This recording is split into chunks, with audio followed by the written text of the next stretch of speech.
Kentucky Derby. You're watching Past the Wire TV, the biggest races at the best tracks. From the Kentucky Derby to the Breeders' Cup. The best horse racing coverage is right here on Past the Wire TV.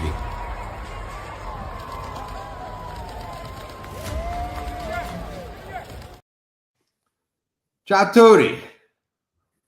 Ciao tutti, everybody. The Saratoga Saturday team is back in action with what I say is going to be the best Preakness preview out there. We got every horse in the race we're going to go through, and we got a little bonus for everybody. We got the Thorograph Numbers and Patterns that we will share prior to dissecting each horse in the race. We'll get right to it. The Derby's in the books. Geo nailed the winner. Everybody knows that. I had the second horse. Everybody knows that. Jim had the winner too, who's on Sovereignty, I believe. So I'm the only one who had the second horse. He's the only one that's back of those two in the Preakness. But I'm going to get rid of a couple of myths to start. Number one, the Preakness at Pimlico doesn't have tight turns. The turns just about mirror Churchill Downs. That's bullshit, myth number one. Number two, it's not a speed favoring racetrack. It's a very honest racetrack. Number three, when it gets sloppy, strange things happen. Riva Ridge would have been the Triple Crown winner the year before Secretariat won it from Meadow Stable. But you want to know what happened? It poured, and BBB beat him, who couldn't warm him up on a fast track. Riva Ridge hated the slop, ran second, won the Derby, won the Belmont. His stablemate the next year won the Triple Crown Secretariat. When it's sloppy at Pimlico, the rail sometimes is very good. We all remember Exaggerator coming down that sloppy rail in the Preakness. So those are some myths that people think, oh, speed track, tight turns, all bullshit. Not true. None of that. And I will agree with you. Since you talk myths, let's talk a little about recent history. And John and Jim, I know you'll agree, because the most recent history, I'm frustrated from last year's, because I remember just last year when Muth scratched in the middle of the week, and I was very high on Muth, I was sold on Imagination. And Mr. Setti admits when he's wrong. Imagination didn't take care of business. We think about the ride that Frankie gave, and Sees the Gray got a jump, and we know Lucas won it. That still bothers me from last year, that I knew Sees the Gray was winning at the half, and I could never celebrate and stay hot like I was the two previous years. Now, the two previous years, we got to talk about it, because John, you and I had that exacta. I mean, the National Treasure Blazing Sevens. I remember I wanted no part of Mage. I had 1771 inundated in my mind. And the beautiful thing about it, it was them two down the stretch, and Johnny V and National Treasure just persevered over Irad, which would have been Irad's first. And of course, the year before that, we had early voting with Chad Brown, who thundered home in a stretch, the number 5 horse with Jose, ultimately creating a great exacta with Epic Center. So we were on a good run until last year. Something interesting. I think that River Thames is Todd Pletcher's 11th or 12th starter in the Preakness. He's never won it. That's correct. Never won a Preakness. Is he going to get it this year? We'll see. So and neither has Irad, and more on that later. All right. Okay. Why don't we get started? Let's get right into it. Okay. Thorograph Numbers and Patterns. We got them. We're going to give them to you at the start of each horse, and then we'll just go through our normal rotation, just like we do on our deep dives, and just like we did on some of the deep dives at Saratoga. Goal-oriented. Bob Baffert from the rail. Did not start at 2. He's got 2 races as a 3-year-old. Paired 4s. Ran a 4 at Santa Anita. Comes back and runs another 4 at Churchill Downs in the slop on Derby Day. Now, coming back on 2 weeks rest. That's shorter than he did in his first you know, his first round. When a horse pairs numbers and pairs fast numbers, they're dangerous. Looks like he should go forward. There's always that question mark about, you know, the 2-week turnaround. But I would say this, and I'll say this across the board. I don't think that anybody should overthink the 2-week turnaround. It is what it is, but looks like he's got a good pattern that he should move forward off. So, Jim, why don't you lead off with what you think of goal oriented? Yeah, I think you can look at this one of two ways, and depending on how you decide to look at it, he's either a top contender or a total toss.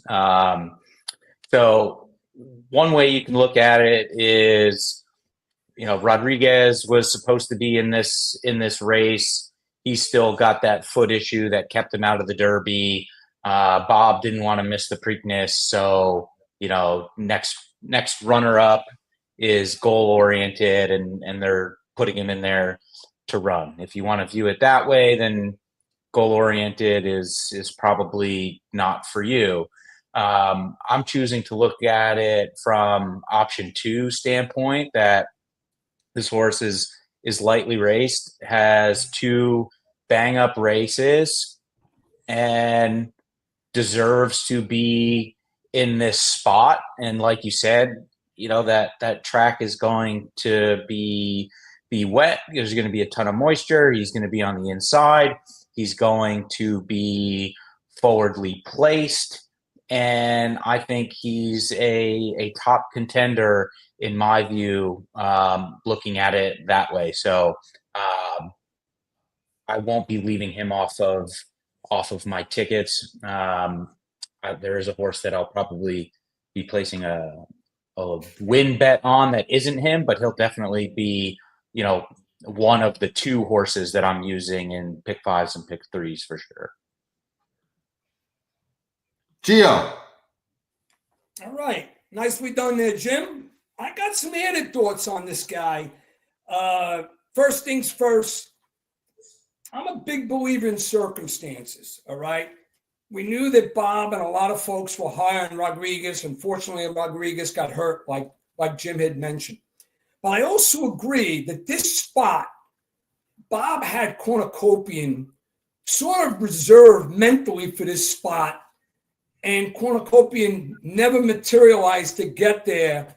So now you have goal-oriented. Now, the reason why I know a lot about this horse, only 2 starts, but on Derby Day, Mr. Setti had him on top in that race, and I made some nice shekels. I made a nice score because I had him connected in a double and a pick 3. But I dug really into his debut run for that run on Derby Day. Now, it was impressive. He fought. I like seeing that on a stretch out. It was in the slot. And he got Flavien Prat that day, and Flavien Prat is back. What I liked a lot going into Derby Day when he was successful with the reduced field, but he had worked brilliantly going into the race. Then he had a nice work for the race.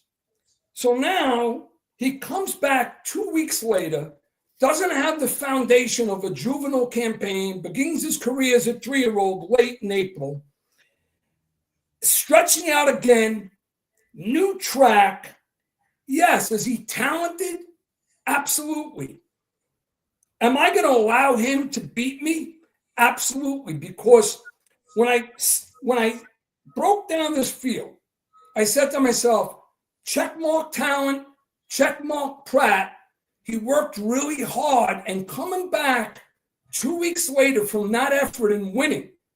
And he beat a few nice horses. Hypnus was coming. He was a good horse that favored the slop. I just think this is a spot where he's going to show speed. And I just think the workload of the last couple of weeks, the workouts prior to the race, his Derby Day win on the undercard, and now just 2 weeks back, his 3rd start, too much to ask after fighting hard. I think he falters late in the stretch.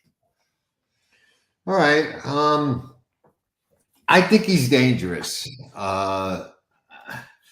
I don't think he's going to be my top choice, but I think he's dangerous. And, you know, he's got those paired fours.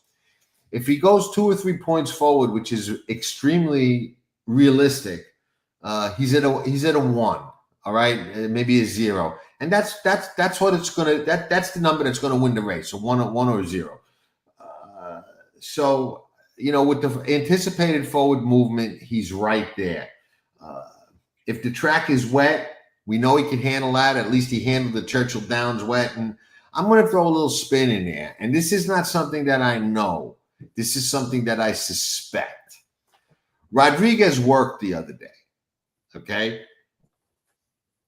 He's not at the point where he can't work, okay? So whatever ailed him didn't keep him in the barn. He worked. I suspect that Bob and his team thought they had a better chance to win the race with goal-oriented and decided to run him instead of Rodriguez. That's my gut feeling. Dangerous trainer, dangerous horse, overcame adversity in both his starts. Broke bad at Santa Anita, had to come from off the pace and gut it out. We know Bob trains for speed. His horses usually go to the lead. Went to the lead on the stretch out at Churchill Downs in the slop. Can go either way. Pratt's going to do the right thing. He's on the rail, the shortest way home. I don't think the rail is going to be a bad place on Saturday. So I think he's extremely live and definitely a contender, as I feel about a lot of the new shooters this year. In my opinion, this year we have live-looking new shooters, or whatever you want to call them. And I know historically the horses that have run in the Derby, like the next one we're going to get to, seem to have an edge.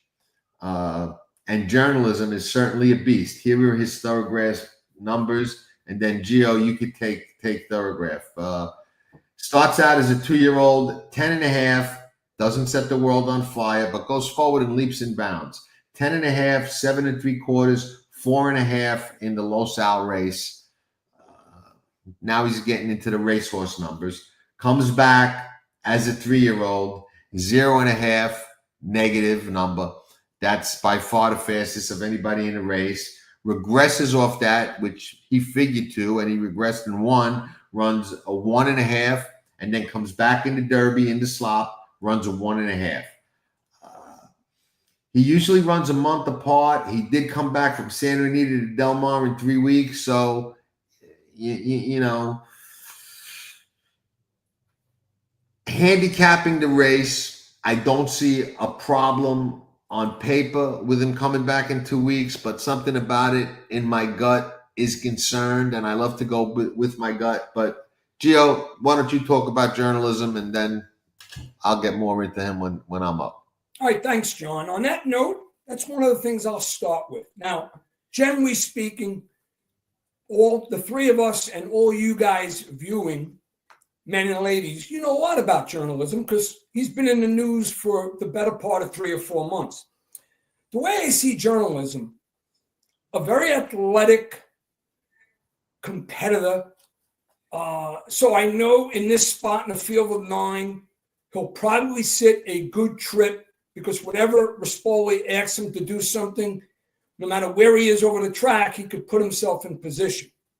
However, one of the things I had in a conversation on the phone today, I said, I'm starting to feel, how about this for a thought? And I'll elaborate.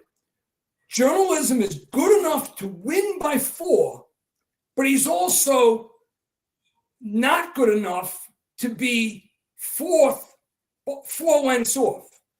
Interesting, in my opinion, by saying that, and only because the Derby run is a very, very compelling, rather arduous type of effort.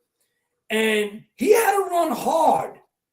When Sovereignty was right to his outside, he had to run really hard, and he ran a quality Derby race. But if there was another 5 yards, he's not second. Baez is second. clearly in my mind. So 2 weeks back, as much as I respect Michael McCarthy and the horse, 2 weeks back, to me, wasn't a good fit off of that effort. Now, remember what I said. He's good enough on paper and talent-wise and athletic enough if others falter to win this race by 4 lengths based on his times. But based on this squeezed period of time and how much effort it took out of him to finish when he finished at the Derby, like he finished at the Derby, it wouldn't shock me if he's 4 lengths off and runs 4th in this race. So my approach, I'm going to see how he looks over the track. I won't have him as my top choice. I got to make a business decision whether I'm going to use him in my pick 5s. Otherwise, I'm going to have him 4th on the board because I just feel others in the race have a scenario that's more compelling to me and a better price. You get a short price on a horse with some ifs, and I'm willing to bet against that he'll emerge victorious, but capable of winning and beating this field by at least 4 lengths. I'm not trying to call you out or anything. I don't want you to take it that way. But what are the ifs? You've talked about it. What are the ifs? Okay, the ifs on journalism side. Okay, yeah. The ifs that I see with journalism. I know he's going to be very well supported at the window. There were 3 or 4 days of hesitation on whether he was going to run. Now, sure, there was going to be evaluations to be made by McCarthy. Is the horse fit enough? Do you need a workout in between? That 3 or 4 day wait to say, yeah, we're going for it, that indecisiveness. If he comes out of the Kentucky Derby razor sharp, instantaneous, we're going for the next jewel of the Triple Crown. I just feel like his efforts in California, then to travel to Kentucky. Now, 2 weeks later, like I said, on paper, he's good enough to devour this field. But I have my reservations because I felt he'd be better to go all the way to the Belmont, like Sovereignty is. What do you think, Jim? I think the way Geo's talking, you can't put him on your pick 5 ticket. If you include him, you're just zapping any equity that you've got in that. Yeah, he won't be on my main pick 5. He may be on my saver pick 5 because if depends how he's betting, how I think he looks over the track. But go ahead. Yeah. I think he's going to be over bet. So I'm not going to play him to win or include him on my tickets. I wish as a fan, I hate that he's in this spot. I would have much rather seen him wait for the Belmont, and regardless of price in the Belmont, I would have been betting him with 2 fists in the Belmont. So as a fan, I'm disappointed to see him in the Preakness. As a bettor, I love to see him in the Preakness because he's a bet against in the Preakness because he's going to be such a short price, and he's a bet against if he does end up in the Belmont because he's just going to be way too gassed, and I think there's going to be fresher horses in that race at a better price. So he can certainly win. And, for Belmont betting purposes, perhaps I do hope that he does win on Saturday in the Preakness, but I won't have him covered anywhere. And good luck to him and everybody else if you like him and he beats me. But I'm against him mostly from a price standpoint. Interesting. I think and this really might not be a betting thing, but I can't say I disagree. Now, let me go. What I wanted to say is I think they really, by running into Preakness, leave themselves very vulnerable, regardless of what happens on Saturday in the Belmont. Because if he runs into Preakness and he wins, if he runs second or third, if he runs bad, he probably won't run into Belmont. But if he wins, now you kind of got to go into Belmont against Sovereignty and Baeza, who skipped the Preakness and are going to be fresh. A couple of other fresh horses. I mean, you're really setting yourself up to be vulnerable. So I think with that, then if you're the connections and you're almost obligated to win. I mean, this is your race. You got to win this one. You didn't win the Derby, and you're going to be in a tough spot in the Belmont. I mean, you got to win this one. And one of the things that I think I put a lot more weight into than you guys do when I handicap a race is the trip. I see plenty of speed and pace in this race that he's going to sit off and run. And everybody else in this race has to win on the improve. They've got to get better. They've got to take a step forward on a sloppy track that, other than I think Pay Billy, none of them have run on before, and catch a heck of a racehorse that's going to be sitting behind them and come running that handles the slop. I think he's a handful and a half on Saturday. I really do. I think that he's going to be very tough to hold off on Saturday.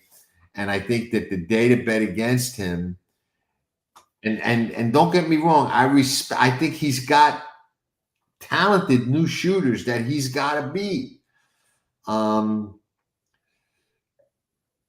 But I just think the race really sets up for him, and I'm going to say he's probably going to be my top choice, barring some odd scenario, leading up into Saturday. I just think there's a lot of pace. I think, goal oriented is going to have to go from the rail. Asmussen's horse, we'll talk about that. There's a lot of horses I think are going to go take shots, and I think it's going to set up. And Ernest, that's actually not correct. The plan was originally to run, and I know this for a fact, the plan was to run journalism in the Derby. And originally, even had he won, they were not going to run in the Preakness, believe it or not. They were planning to run in the Derby and the Belmont all along. They thought, we'll think about it if he wins by 5 or 10, maybe we'll think about it. But originally the plan was to run in the Derby and the Belmont. And I guess after they got beat, they regrouped and said, you know what? Let's try and get this classic win here, which I guess part of the thinking had to have been, and this I don't know, this I'm speculating, but part of the thinking had to be, hey, this race is going to come up a little bit light, Sovereignty's not going, Baeza's not going, we don't got to face any of the best out there. So, Anthony, can he bounce? Absolutely. But I mean, he looks like he's pretty steady where he is. If the 2 weeks is too fast, then, maybe, but I really don't think so. I mean, historically, the Derby horses run good coming back into Preakness.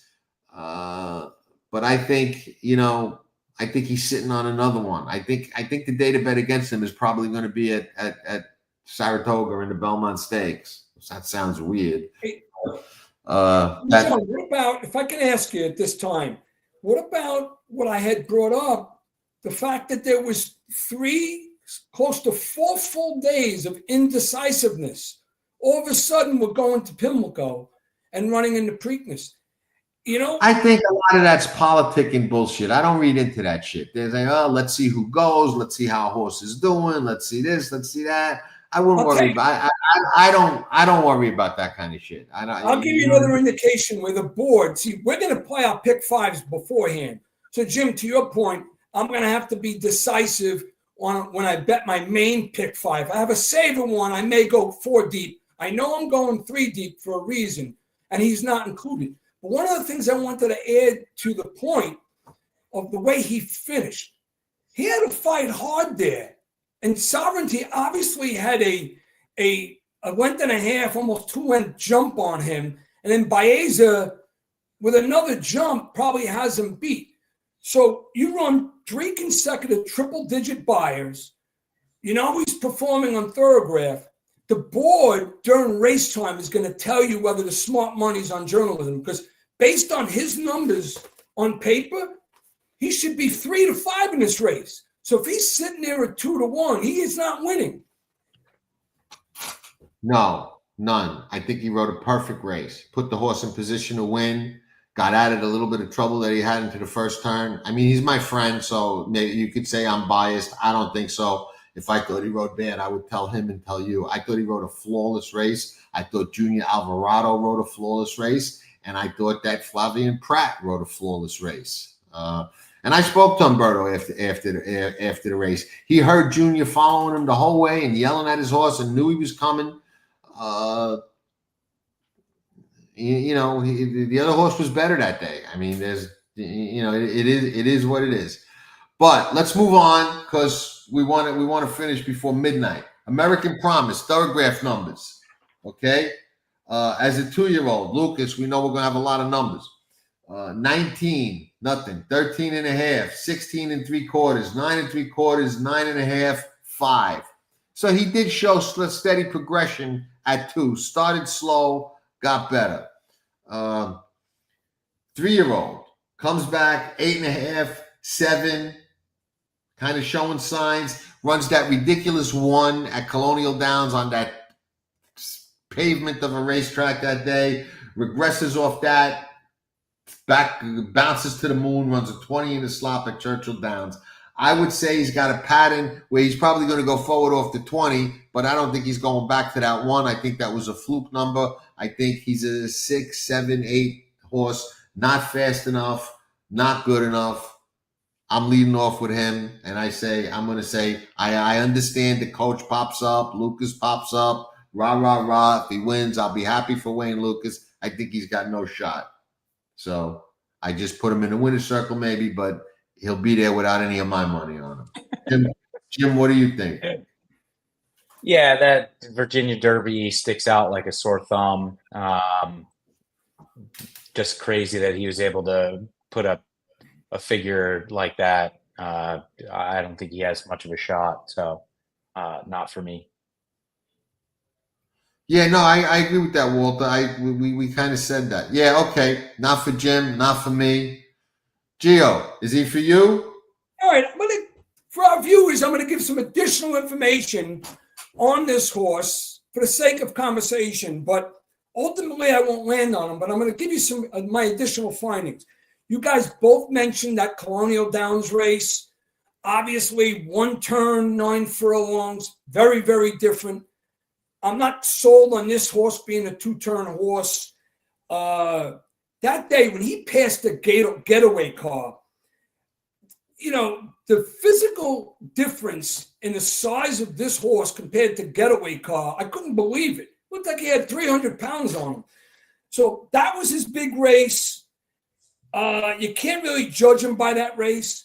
He seemed to make a move in the Derby that you thought he was going to be more competitive when he came down the lane, and then he had nothing left in the stretch. I like that Nick Juarez is back on him. But when I handicapped this race in full, I said to myself 2 things. A beautiful physical specimen. This is a gorgeous looking colt. However, in this field, even though he's got some tactical speed that could put him in the mix early, and he fired that big race with a 95 buyer, an asterisk because it's a 1-turn, 9 furlongs. It's too much to ask in this spot for him to come to a new racetrack. Even though he's bred, he's a Tappet, offered by a Tappet man, Justify.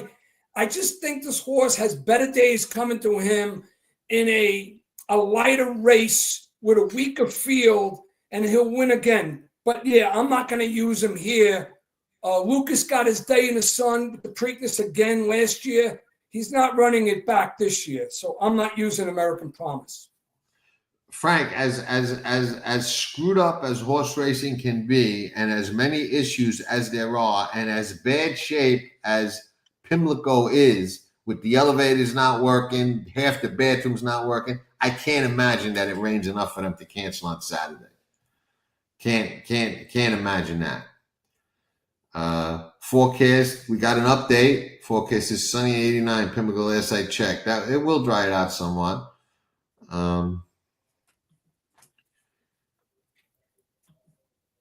I like that. Okay, moving right along. Everybody go on Lucas's horse. I think so. Heart of Honor, the Dubai horse. Okay, he's got numbers. We got 11 and 3/4, 6 1/4 as a 2-year-old. Not bad. Goes forward steadily. 5 1/4, 4 1/4, 4, 2 1/4. If you believe those Meydan Dubai numbers, he's got a really nice pattern. There's no mistaking that. I don't believe those numbers. If you do, he's got a nice pattern, but I don't believe it. I don't believe in him at all or the Dubai numbers. Geo, what do you think? I'd like to lead with this horse. Yeah, I have a lot to share.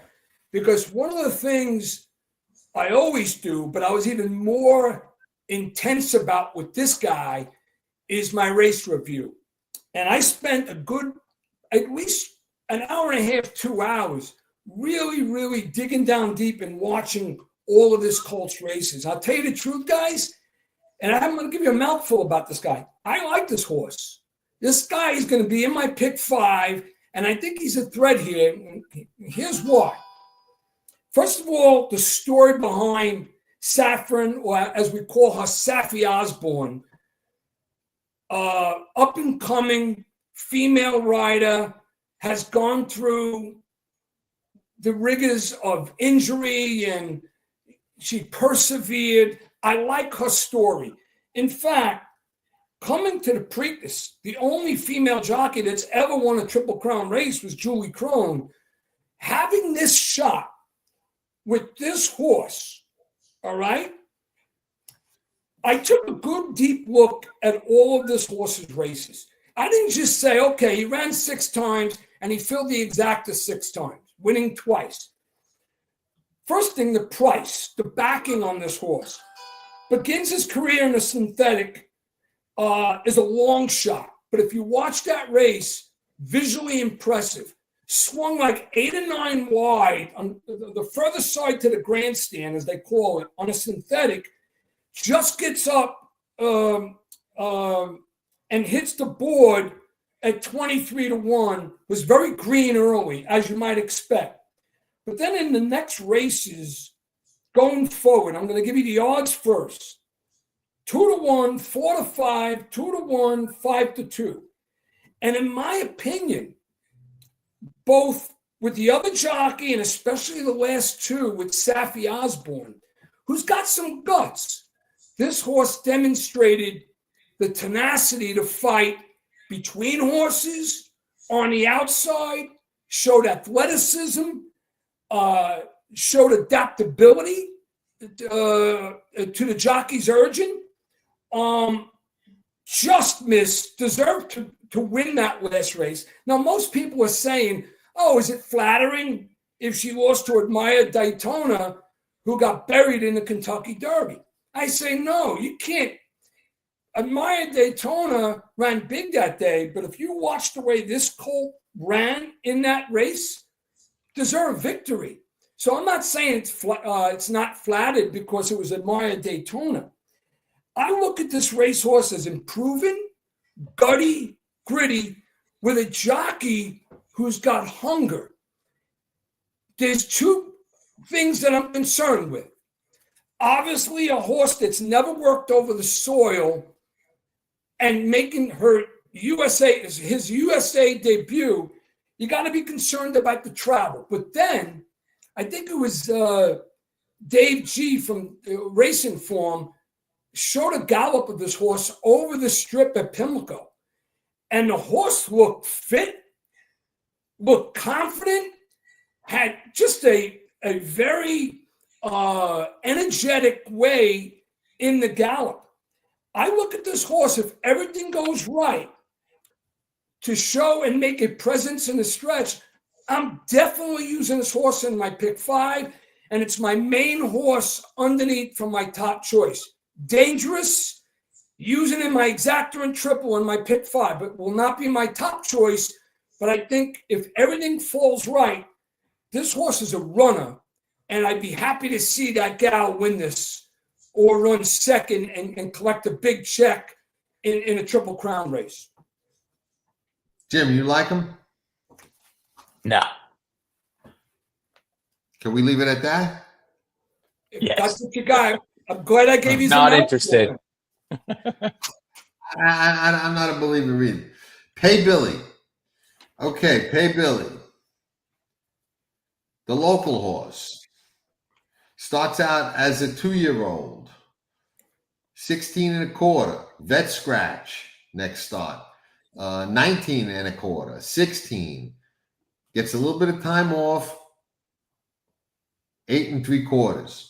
Gets better. Comes back as a 3-year-old. 8, 6, 3, 3. It's a 3-year-old. He's got numbers going in the right direction. He's paired threes. He's the local horse. He goes forward again. He's at a 1-0. That's what it takes to win. I can't knock anybody that says he's live. I don't think he's good enough. I'm not going to use him. But patterns alone, he's got a pattern that fits and looks like he's moving forward. But I don't like him. So I'll let you guys talk about him in the event that you guys like him. But I'm done. Jim. No, I don't like him either. I think he's an early pace factor. I don't think he'll be on the lead, but I think he'll be, up there towards the lead. And, we'll hear his name a few times on the broadcast, but ultimately don't like him for any sort of win or multi-race wager.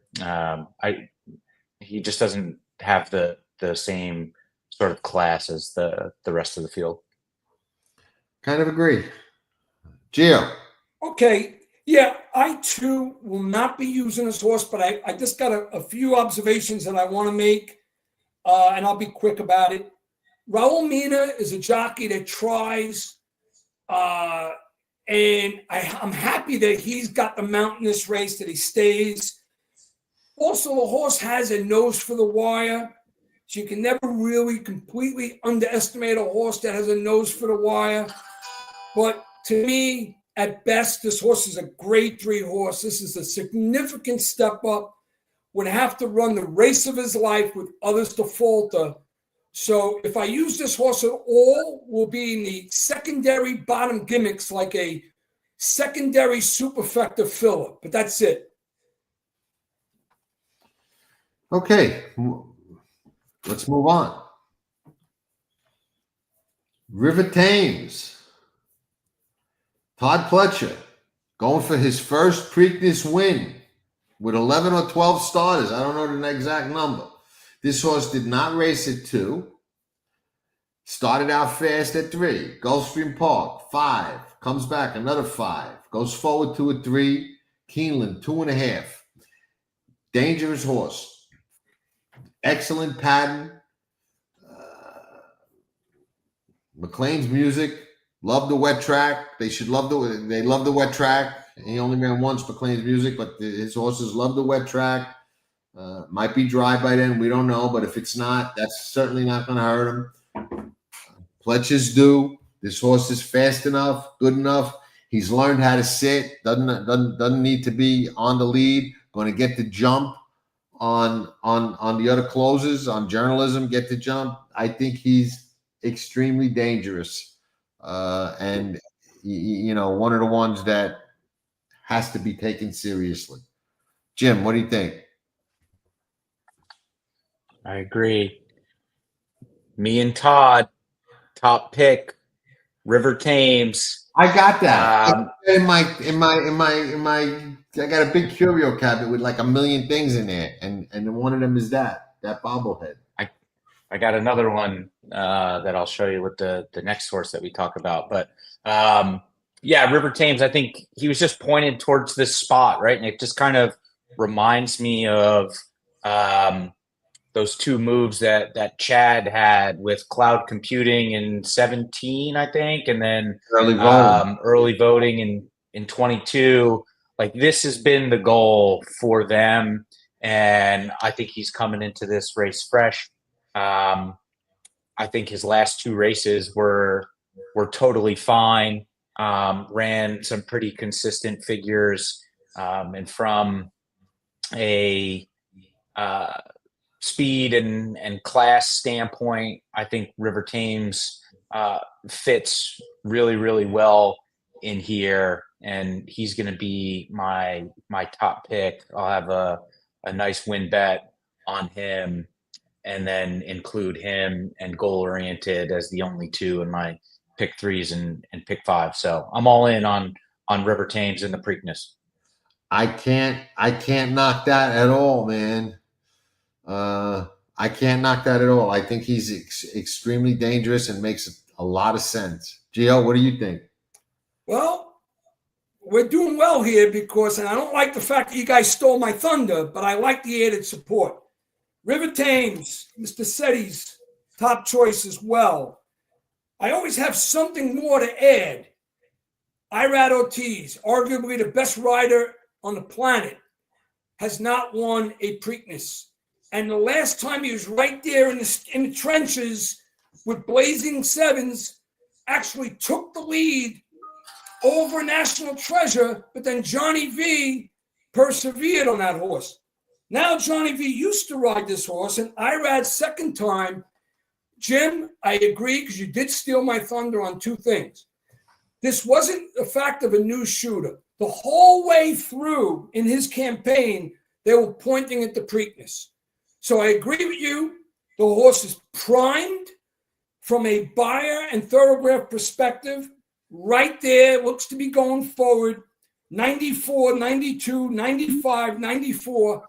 In my humble opinion, with Irad positioning for his big run in the stretch, this horse is going to run a triple-digit buyer and emerge victorious over my 4 with Safi Osborne or Sandman, who we haven't gotten to yet. But number 6, River Thames, top choice, runs him down.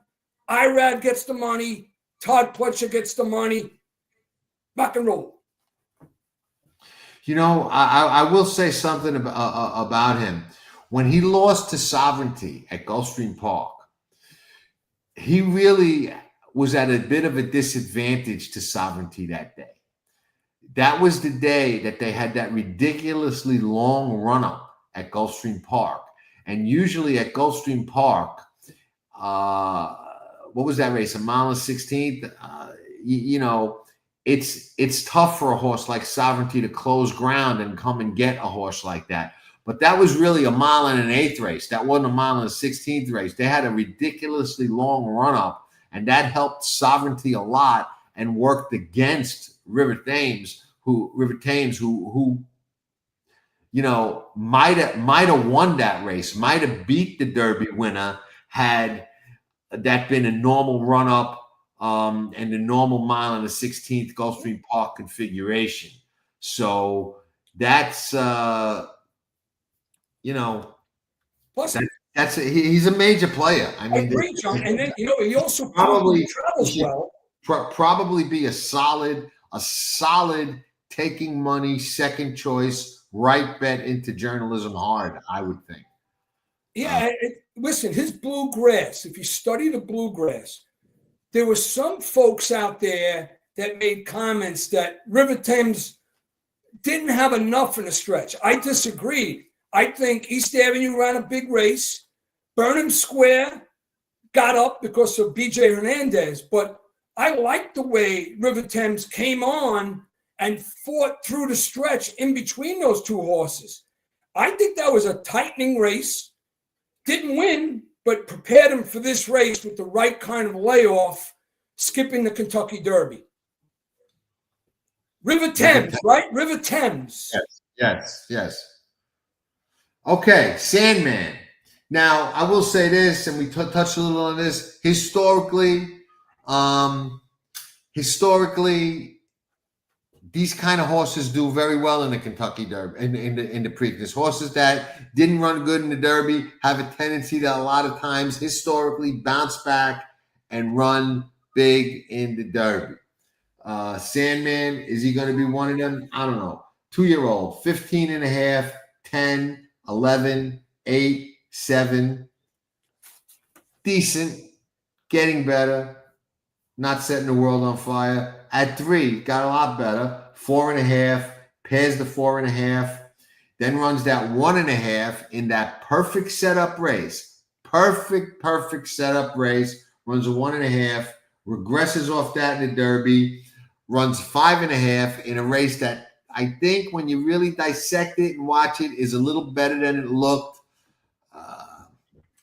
I don't like him.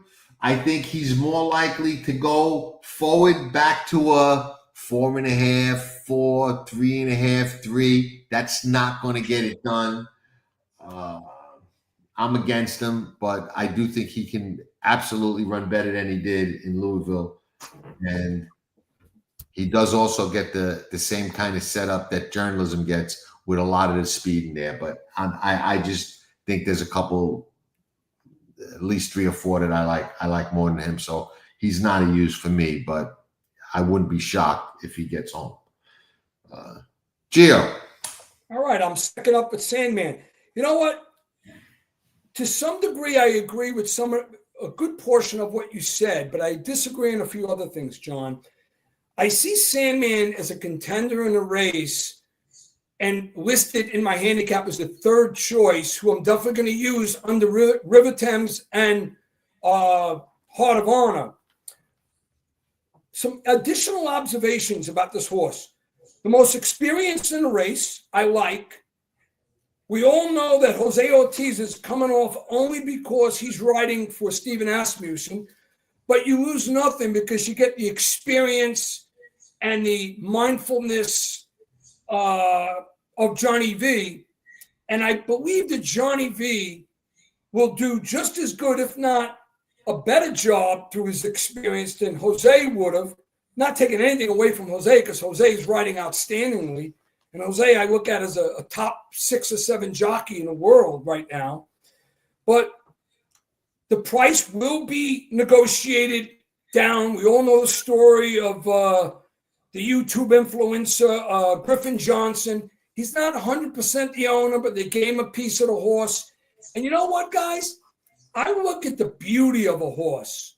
This horse is well built, just a gorgeous looking colt as well, who has not run his very best race. And he's one of 2 Grade 1 winners in this race. So you can't dismiss that. The Grade 1 is winning. The Grade 1 winners in this race. You think he's got a better race in him than the race he ran at Oaklawn Park? Yes, because the race, I'll tell you why. The race at Oaklawn Park, as it's been discussed many, many times, it was a monumentally perfect setup for him, which to his credit, he ran his race and he blew away the field, even the threat that came from publisher in the stretch. He had some troubles. He had gait issues. He had braking issues. The experience, Johnny V, new racetrack, training well, Mark Cass. I think this horse is more prepared to come back 2 weeks later off of the so-called lackluster effort in the Derby than journalism is after his hard-fought effort in the Derby coming here. So Sandman, in my opinion, is a nice-looking horse, strong. He's been chewed up a few times with bad trips and bad breaks. If he puts it all together, he's a threat. But I like him more so underneath my top 2. But I'm definitely using him in my pick 5 because I'm not going to get beat by him. And he's my key horse in my triple and my superfecta underneath River Thames and Heart of Honor with Sophie Osborne. All right. I agree. Somebody brought up the shoe situation at Churchill Downs. They report when they're taking a bath, when they're taking something else, which way they're looking, which way the wind's blowing, and somehow that missed everybody's radar, which is bullshit. Yeah, one thing about the shoe. Well, they changed the shoe in the paddock before the Derby, didn't they? Yeah, Like it was on well, national Yeah, TV. but he was having some kind of issue all week long. Oh yeah, and he's still having an issue. Right. But let's not talk about it because I want that price to keep going down and down. So I wanted to share one thing about the shoe. If you guys didn't hear the interview with Mark Cassie, the glue shoe, as he called it, was used in the Arkansas Derby, and he won with the glue shoe. It wasn't nailed on. It's a glue shoe. Right. I know. Yeah. I think, like I said, I don't think he's run his best race yet. Right. Moving right along. But hold on, I got to talk about Sandman and all the reasons why I don't like him. Wait, you didn't go on Sandman? No, I'm sorry. I'm just gonna criticize him for a couple of minutes. The foot shoe problem, major concern. Cassie the other day had a quote, I think it was in Blood Horse, where he said he's more concerned about the slop than the shoe issue. But I mean, anybody that's watched the races for any length of time knows that the shoe is probably one of the most critical pieces of equipment. So that's not good. Like everybody has said, the Arkansas Derby, perfect, ideal setup. He didn't run back to that in the Derby, right? Like even so, like that race set up for him as well from a pace standpoint, and he just couldn't do it. He's totally not for me. The only positive I do think in this race, Johnny V is an upgrade. I think he's probably the right rider for the job on Sandman. This horse is a total toss for me, and I can't stand this horse. Like it just he irritates me a lot, and he'll probably beat me. He'll probably beat me now, but you put them right in the winner's circle, so be careful. I mean, I just couldn't. It was frustrating to me to see how much interest, even completely outside of the influencer stuff, like just from people who I know watch the races that really liked him in the Derby. I couldn't wrap my head around it. I mean, he was a total toss for me for 4 or 5 weeks, and he's still a total toss for me. Yeah, I'm not sold on him either. So, all right, Clever again, fast son of a bitch. This horse, man. He's got 2 improve. 6 1/4, 1 3/4, fast. Assures pace. Dangerous horse, live horse. Like I said, I think the new shooters are dangerous, but I don't think it really sets up that well for him. I think he kind of helps journalism.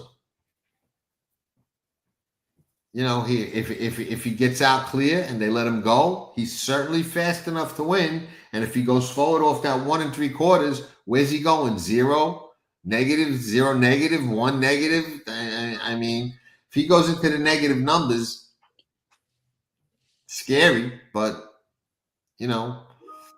I just don't think it really sets up for him. I think he's going to get some pressure. Geo?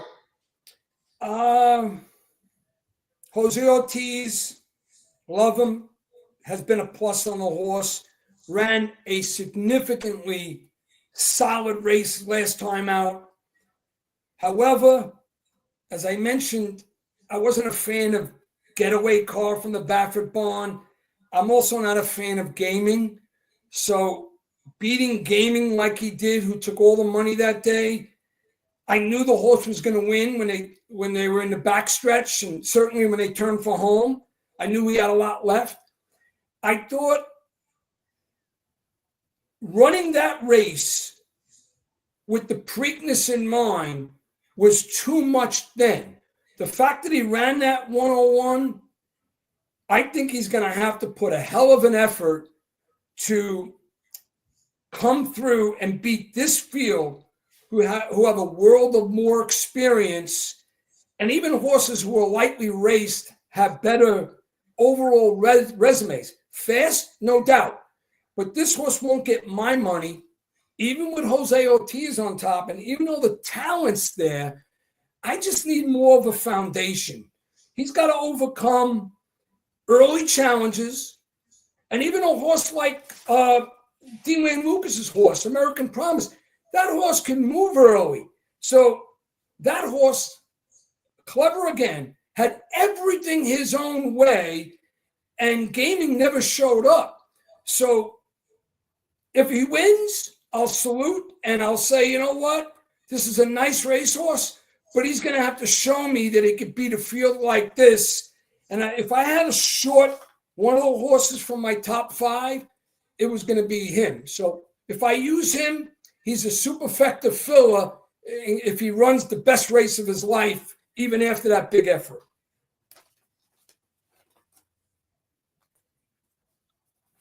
Yeah, I agree with a lot of what you said. I wouldn't be shocked if he won this race. I know Jose Ortiz was committed to ride this horse, but with all the sideways stuff that goes on in racing, you have to think if Jose wanted to be on Sandman, they would have found a way to get him on Sandman. But he's sticking with Clever Again. I think this horse probably has a ton of talent, but I agree, Gio. I think I'd probably like to see a little bit more seasoning with him. I wouldn't be shocked if he wins, but I'm not going to be using him just because he's, just doesn't have the sort of seasoning or foundation I would like going against a couple of these others. He doesn't show face. Yeah, and he drew it a fabulous post. The 8-post for that horse is like perfection. But I just think it's too much to ask unless he pulls some off like Seize the Gray did last year. I just don't see it happening. Okay. Moving right along. Gosger. 2-year-old. 9.5. Comes back as a 3-year-old. Vet scratches at Gulfstream Park, January 11th. 5.25, 4.5 at Keeneland. Now moves to the Preakness. I think this horse is going to be sitting a Garden Trip with Luis Saez. If there's a long shot in my book, I mean, I don't know, 20-1 on the morning line. Is that what I don't know what he's going to go off, but he should be a nice price. And I think he's probably, in my book, the live long shot for me to use to maybe get a piece and make some noise in this race. Good enough to win. I don't know. Maybe if things go right, he's going to be in the right spot. He's going to be probably right about where River Thames is. Very, very close to where River Thames is, and moving at the same time. And we know Luis Saez, man, on these big days, dangerous, good rider. I think he's a dangerous horse. I think he's got an upset chance, and certainly a chance to hit the board at a big price.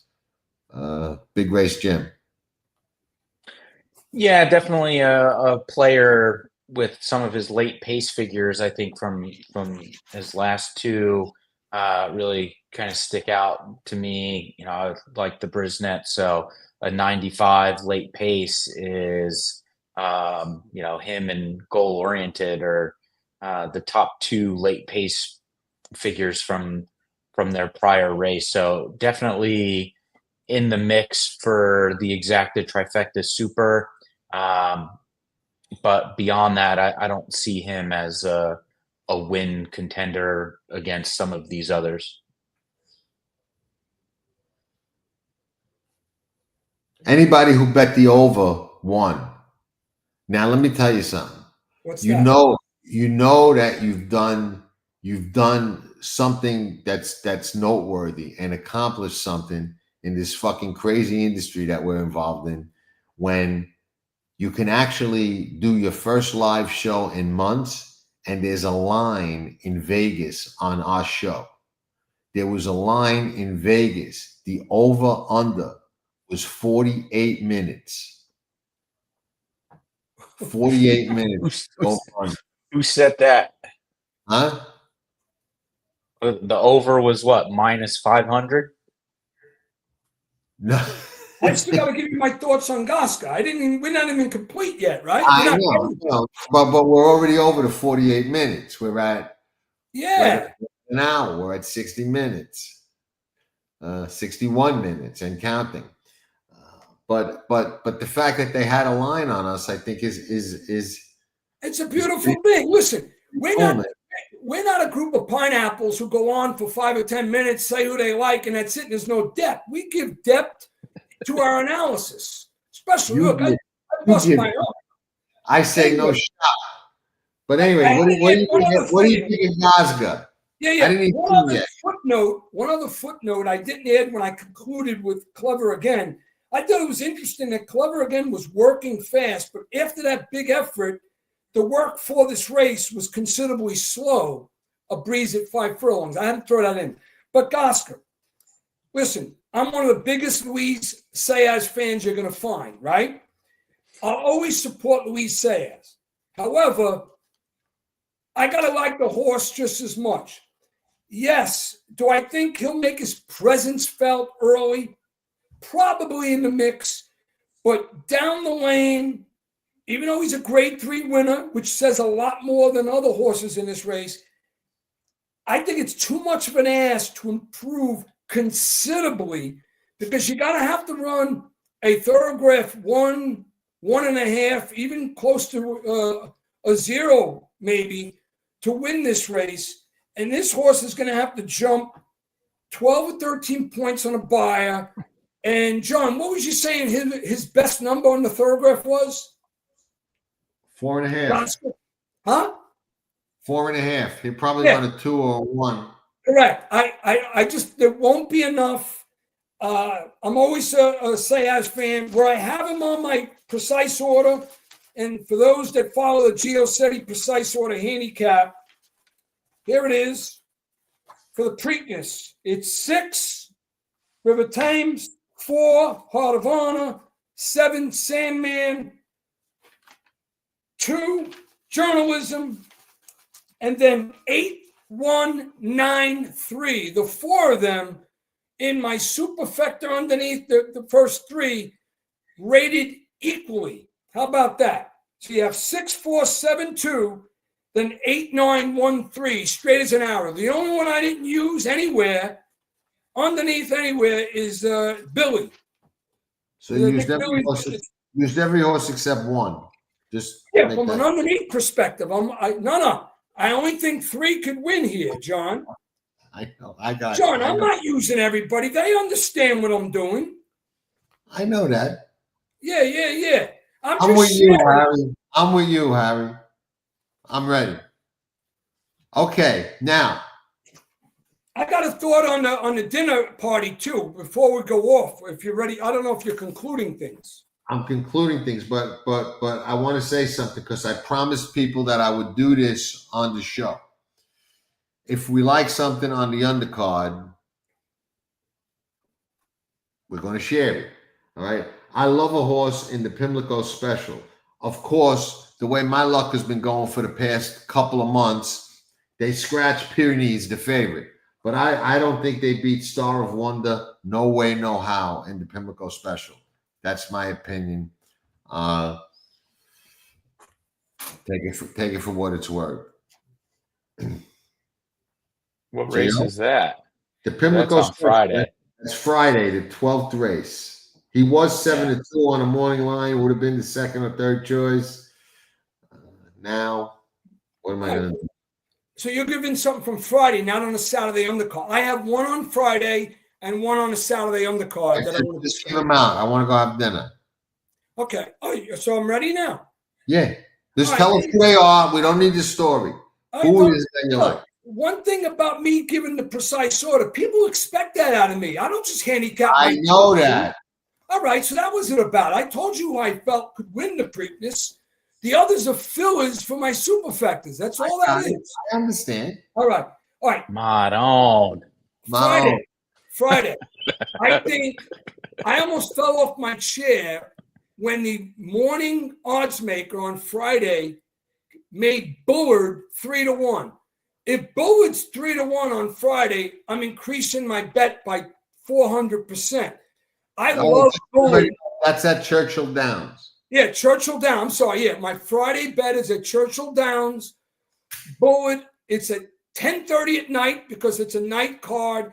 I really like Bullard because I think Bullard wins going away in that race. And he comes back and he faces Sovereignty in the Belmont Stakes because he's made for the distance.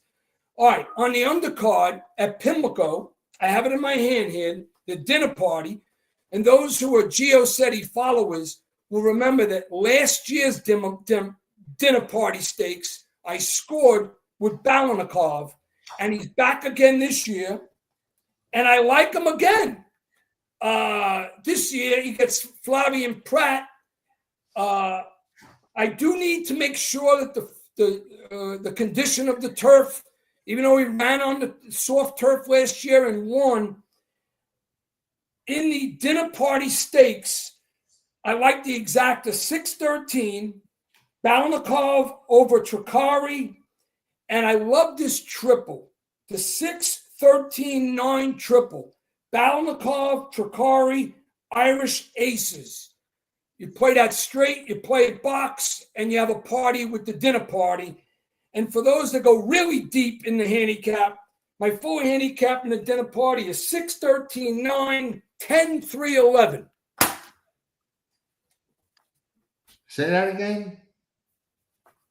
6-13. 6-13-9 Irish Aces, then 10 Fort Washington, 8 Signatator, if I'm pronouncing it right, and 11 Fumio. No, the 3 is the Signatator. 3, I'm sorry. 6-13-9, 10-3-11 in the dinner party. You see that? That's race 12. I see it. Yeah. I'm using 3 in my pick 5, but I really like the exacta and triple with my top 3. Okay. All right. I don't have anything on the cards. I'm not really going to be. I'm going to be playing the Preakness and a couple of like super tight pick 5 and pick 3 into the Preakness. Limited bankroll this weekend. Not overly interested in these cards, to be terribly honest, and saving my bullets for Belmont weekend. That's always smart. Always smart to go after what you like. I was kind of just looking at the dinner party because Geo likes a lot of horses in there, and the 2 horses I'm looking at, he don't have nowhere.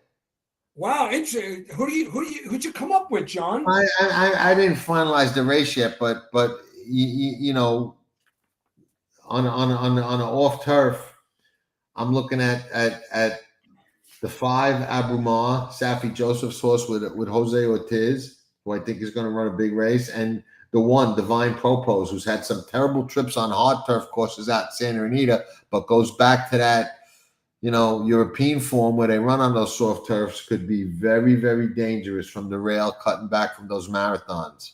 That's a fair point. I saw he's cutting back, and I gave him check marks. I just think he's got some good numbers. So, but my strategy, believe it or not, and I don't know the betting menu is, you know, I think I could take credit for this. 12 or 13 years ago, I wrote an article that we're the sport of kings. We should have racetracks with retractable roofs like they do in the NFL. And if we can't do that, we should have some kind of artificial top, like a top thing like they do in baseball, to throw over that turf and save it so we don't have to deal with this bullshit, and even throw over the main track so we don't have to deal with this bullshit. And I actually looked into inventing it and trying to get it done, and it was just more trouble and aggravation than it was worth, and the racetracks, nobody seemed interested. But I wish we had retractable roofs, and that's why I don't mind the Breeders' Cup in California, because the odds of it raining is very slim. So with the weather forecast, it screwed up the Derby. Who knows who would have won the Derby had it been a dry track? I'm going to try and focus on, I know they got, I don't know if it's an old dirt pick 5 over Friday and Saturday, or an old dirt pick 3, the Black Eyed Susan, the Pimlico Special, and the Preakness, something like that. I'm going to try and avoid the turf and the soft turf and the yielding turf, and who knows what condition that turf is in over there.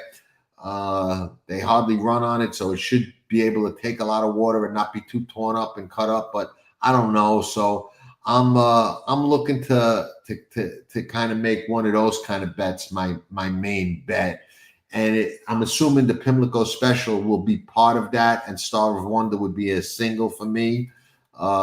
So maybe that gives me some room somewhere else. You know, I think they have an old dirt pick 5 over the 2 days, so maybe I'll go after that and not have to deal with these turf races. Yeah, you know, in Friday, actually, it's very puzzling because there's so much bad weather going around in the middle part of the country, America's heartland, moving east. It's down. That's why folks that have asked me about my full card cap, I just ran out of time because I had to be decisive one way or another. And I am handicapping, in the process of handicapping, the Twilight card on Saturday at Churchill.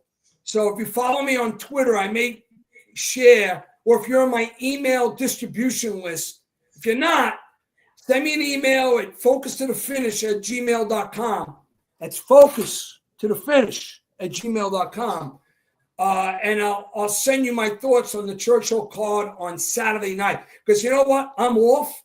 I'm going to be betting horses from 10:30 in the morning when Pimlico starts until midnight. And I'll be counting all my winnings from throughout the day, even with some bad beats mixed in. There's no doubt. Michael, that's a good question. And it's an intangible. It's a frustrating intangible. You know, I try to put not that much weight in it, and a lot of how I approach that depends on how much respect I have for the trainer. You know, there are certain trainers I bet with more confidence than others, and you know, I'm the same way with riders. And you know, you'll say, well, you know, you may lose a half a point or a point with Flavien Prat. I don't care if I'm cashing my ticket. You know what I mean? I rather cash. You know, you may lose a point or two or a half with some of these trainers, but you know, I'm betting my money. I want a guy I trust, knows what he's doing, and can navigate through that Lasix on, Lasix off, bleeding, not bleeding shit. There's a lot of stuff you can do with bleeders outside of Lasix. You know, so it's frustrating. Wayne, I did not know. That's a blast from the past. Russ Harris, I think Daily News. You know, but I remember Russ. I remember he would give his analysis. He would say a horse has closing punch, and that was his analysis. Good guy, Russ Harris. I like that analysis. Closing punch. Yeah. Hey, Jim, can you find Carl Carson? He's trying to get my attention. He says he made a question or comment, 1985, Carl Carson. Can you put that up on the board? I don't want to address it. For Carl Carson. No, we got a million comments. He's got to do it again. Yeah. Do it again so we can see it. Now, Carl. Copy and paste it or something. Put it up. Yeah.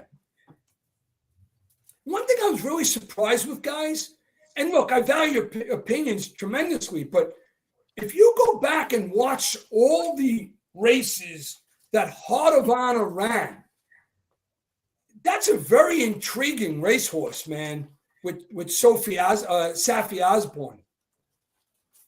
We shall see. I'm telling you, listen, you can never underestimate Heart. And that horse is just a natural runner. Inside, outside, in between. When asked, respond. I just don't know how the horse is going to travel. But maybe that's what he was asking me about. So let's go to that. Let's give Carl a chance to put his question up again. My dogs are always inside. Well, sometimes they're outside by the pool or by the yard, but no, they're in the house, man. While he's looking for the comment, I'll talk about my pasta Lendique. You guys know out there. Not here. We're wrapping up. We're wrapping up. So you mentioned dogs. I figured I'd talk food. I made my pasta Lendique tonight. You guys know what that is? No. That's Italian for small pasta with lentils. But you got to make it right. Yeah, pasta Lendique. I don't know. I'm not seeing a question. Not seeing a question from. Oh, you scrolled. Oh, he just put it up. He just put it up. Carl's question. Put it up there, Jim. 1985 watched a horse for 10 days from England. Maybe John can add to that. I don't see. Oh, this. Hold on. Okay, I see it. Let me get it. We'll address that. Yeah, because he deserved to have it addressed. Watch the horse. There we go. He's come from England, way of California. Fed him too many carrots. He won Metropolitan against Track Baron at 3 to 5. Paid $50. Named for Zando. I remember that. I remember Track Baron. I don't remember him too much, but I remember him. Okay, I think that's more of a comment. Yeah, I don't like. Listen, if Irad wins the Preakness with River Thames and Heart of Honor second, Mr. Setti is going to be joyous, and so are you guys if you play that exacta, because I'm going to have a few beans on it. All right. Well, everybody, thank you. We appreciate you all. This was the Preakness preview that you wanted to watch. Everybody and their sisters doing one. I'll take ours. We got the Thorograph numbers. We got 3 guys giving hopefully decent opinions. I think between the 3 of us, we should have the winner.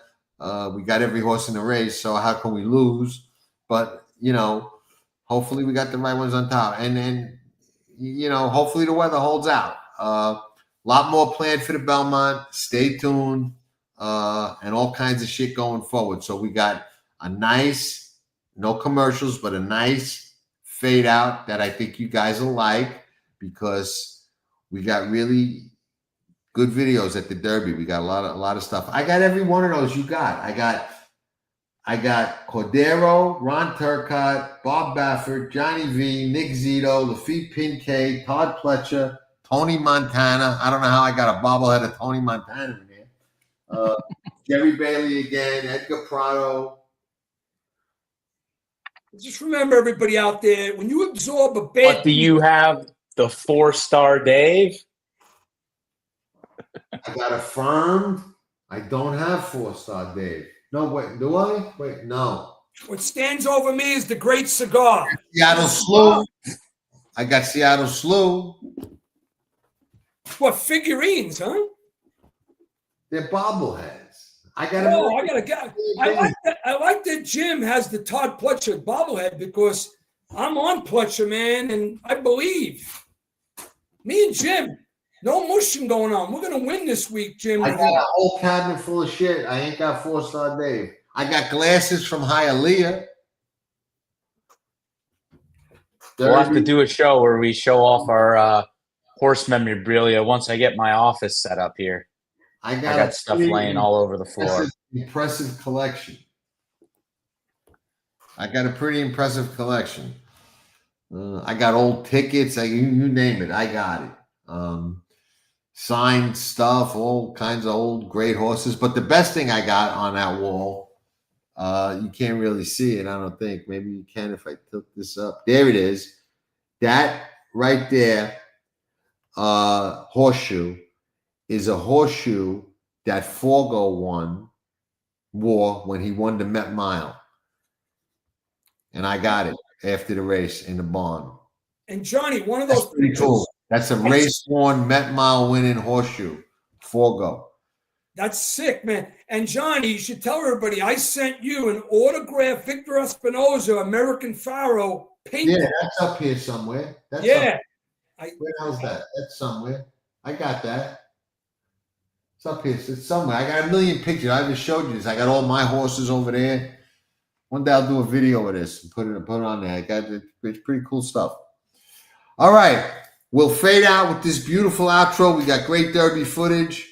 We'll have people at the Preakness too and the Belmont until they throw us out. So, okay, everybody. Thanks for tuning in. Share the love. We appreciate you all. And everybody get lucky on Preakness Day. Let's go make some money. Here comes journalism. Here comes sovereignty. And they square off, heading to the final furlong. Sovereignty wins the Derby. You're watching Past the Wire TV. Hit that like button and subscribe to Past the Wire TV. Nobody does it better.